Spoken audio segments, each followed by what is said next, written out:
people.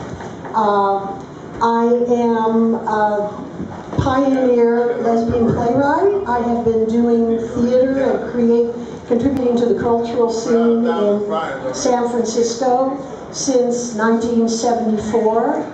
And I've also been involved in progressive politics. I started out in New York City. I was the personal aide to the legendary Bella Abzug, an amazing, charismatic, progressive politician. The very first time she ran for Congress, I was with her from 7 in the morning till midnight, and that was an incredible baptism in politics in Manhattan. And I've worked on many progressive campaigns in San Francisco, and I am a Green Party activist. I also ran for Congress in 2004 against Pelosi. I was the Green candidate against Pelosi because I was furious that she had gotten behind the Patriot Act, that she was not trying to really stop the invasion of Iraq, and I felt that didn't represent San Franciscans. And I'm running now because I feel that I want to do something. I want to serve. I want to help make things better. As a Green, I feel that I have a vision that is not yet being seen in San Francisco. I want San Francisco to become the first truly green city in the USA. We're part of the way there. We need to get all of the way there with public transit, and I loved Harold's proposal for 100% recycling and retrofitting, and there are so many things that we can do. It really will take a lot of effort. It will create a lot of jobs. I believe that we need transit so great you do not need your car, and I include taxis as part of public transit. In a good public transit situation, the taxis would be run in a rational way, and you would be able to get taxis when you needed them. And that really isn't the case right now. I think we need buses from 6 a.m. to midnight every 10 minutes. We cannot expect people to rely on something that is not reliable, and our public transit at this point is not reliable. And what do we do when there's a financial crisis? We cut public transit. I'm telling you, this is the Democratic Party in this city that is doing all these things. We live in a one-party town. It's not good for North Korea to be run by one party, and it's not good for San Francisco either to be run by one party. We need another vision that is on the left of the democratic machine that has been in charge in this town for too long. And what does this democratic machine do? First, it pays, talk about a sweetheart deal, which was mentioned before. This severance pay for the head of MUNI is absolutely ridiculous. And then we hear, oh, well, we have to do that because we agreed to it already. Well, who agreed? And who agreed that this head of MUNI should be paid $300,000 in the first place? Why are these people paid so much? Why should anybody working for the city be paid for more than the mayor? It's because these are all Democratic Pauls, and they move from one job to another, and they're friends with each other, and everybody arranges things so everybody's taken care of for the rest of their lives. We need another party, another voice in this town. And we need a paradigm shift in this whole country. There are so many problems that we can't solve by ourselves in San Francisco. That's the truth. We are part of the problems of the United States and the problems of the world. I really believe that housing is a right, not a privilege. And what we should be doing is creating supportive housing. It has worked in other cities. That means everyone has their own private, sacred space, because human beings need that kind of security in order to function in the world, right? Right now the policy is people have to get things together to show they deserve housing. I do not believe that. Every person, every human being deserves housing. Thank you. And in supportive housing, we have, what supportive housing means is is people who have been homeless, who have had problems, live upstairs, and the social services are on the ground floor of the building that they live in.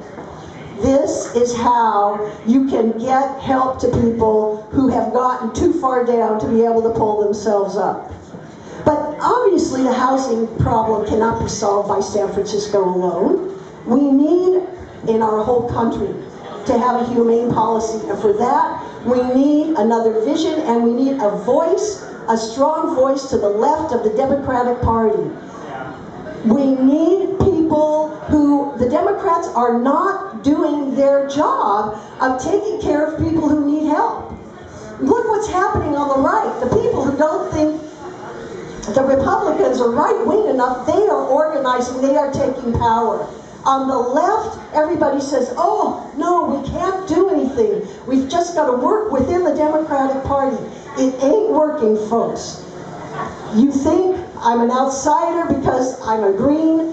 That's true, and that's my power, is that I have a vision that is to the left of the people that are running from the Democratic machine, and I am not beholden to anyone. Thank you.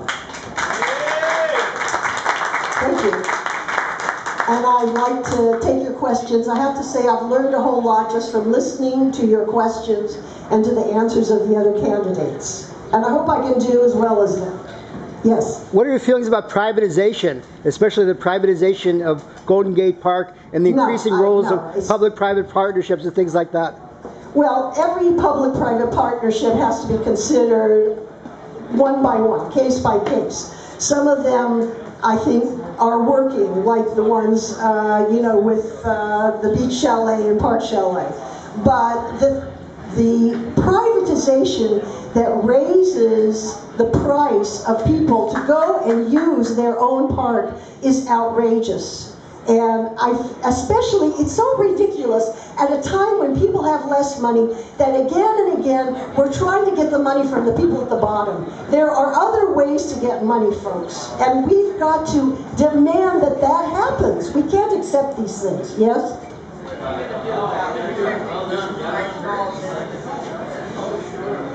Could you repeat? She said, what can we do about protecting the small businesses? Well, for one thing, I think the small businesses are not being well served when the Board of Supervisors votes to give tax breaks to very large, powerful corporations and gives nothing to small businesses. I mean, that is a complete insult to all the small businesses of San Francisco. And also, right now we charge a payroll tax to all businesses, which is not a very efficient way. We should be doing a gross receipts tax. It would be much more fair to all businesses. Yes, any other questions? Yes. I remember a time in San Francisco when everything stayed open late. Yeah. And we actually had 2 cash flows that came through here, and almost all the money stayed here and did not go to some other regional or state or national institution, banking or finance or corporation. What can you do as mayor to help open up San Francisco to be open later and get that double cash flow that we used to have and give more business to locals so that we can propagate our own self-sustaining economy without all these vultures that come here and want to come between us and nature, us and our spaces, us and our own essential services. They want to privatize, monopolize, exploit, and take that money out of here and deny us our own services. Yeah, you know what, the whole thing about things being open later, I agree with you. I can be a late night person myself, and sometimes it's so damn frustrating in this town trying to do anything other than buy Band-Aids, you know, at 2 in the morning.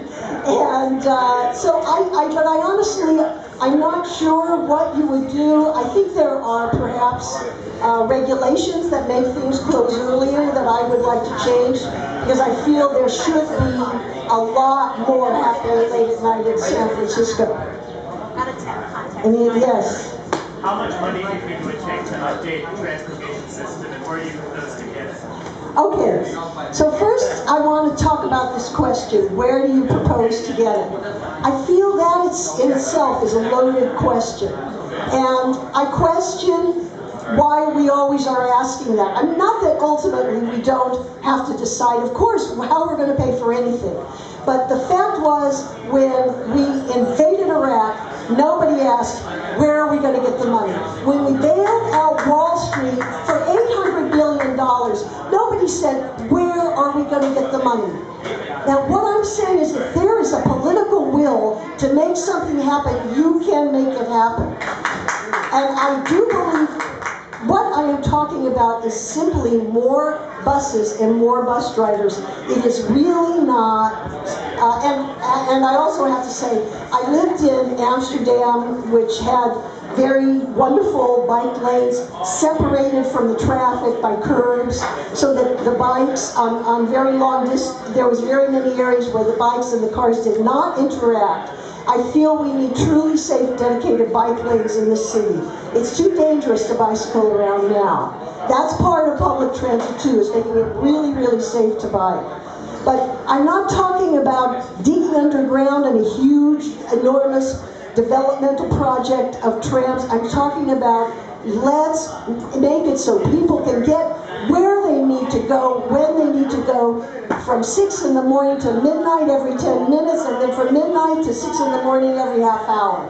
And I think if there's a political will, we will find the money. For one thing, we won't be paying the head of MTA an obscene amount of money, and we also won't give him a severance pay of $300,000. And that's going to pay for a few buses and bus drivers right there. Anybody else? Yes, please.